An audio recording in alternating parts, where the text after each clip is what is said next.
Hi, നമസ്കാരം. നിസാറാണ്. നിങ്ങളെ നിങ്ങളുടെ ചുറ്റുവട്ടത്ത് ഒരു 4-5 വർഷം കൊണ്ട് നടന്ന കുറച്ച് മരണങ്ങൾ ശ്രദ്ധിക്കുക. ഈ മരണങ്ങളുടെ കാരണങ്ങൾ ശ്രദ്ധിക്കുക. ആ കാരണങ്ങളൊന്ന് എഴുതി വെച്ച് നോക്കിയേ. ഭൂരിഭാഗവും ജീവിതശൈലി രോഗങ്ങളാവും.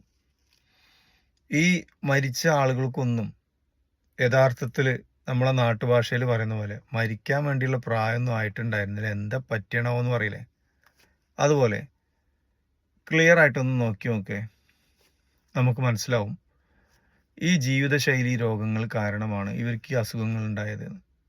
കാരണം ഇവർ കഴിക്കുന്ന ഫുഡുകളൊക്കെ അഡൾട്രേറ്റഡാ. ഞാനും നിങ്ങളൊക്കെ കഴിക്കുന്ന എല്ലാ ഫുഡുകളും അഡൾട്രേറ്റഡാ.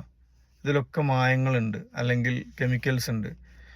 അപ്പോൾ നമ്മൾ ഈ ഒരു കാര്യം ശ്രദ്ധിച്ചാൽ തന്നെ നമുക്ക് എന്ത് ചെയ്യാൻ പറ്റും, ഇതിൽ നിന്നൊക്കെ നമ്മൾ കുറേ സേവ് ചെയ്യാൻ പറ്റും. അത് മാത്രമല്ല, നമ്മളുടെ ഒരു കൺസെപ്റ്റ് വയറ് നിറച്ച് കഴിക്കുക എന്നാണ്. വയറ് നിറച്ച് കഴിച്ച് വിശപ്പ് മാറലല്ല യഥാർത്ഥ ഭക്ഷണ രീതി. വളരെ കുറച്ച് കഴിച്ച് അത് നല്ല ഫുഡ് കഴിച്ച് ന്യൂട്രിയൻസ് ഉള്ള ഫുഡ് കഴിക്കുക എന്നുള്ളതാണ്.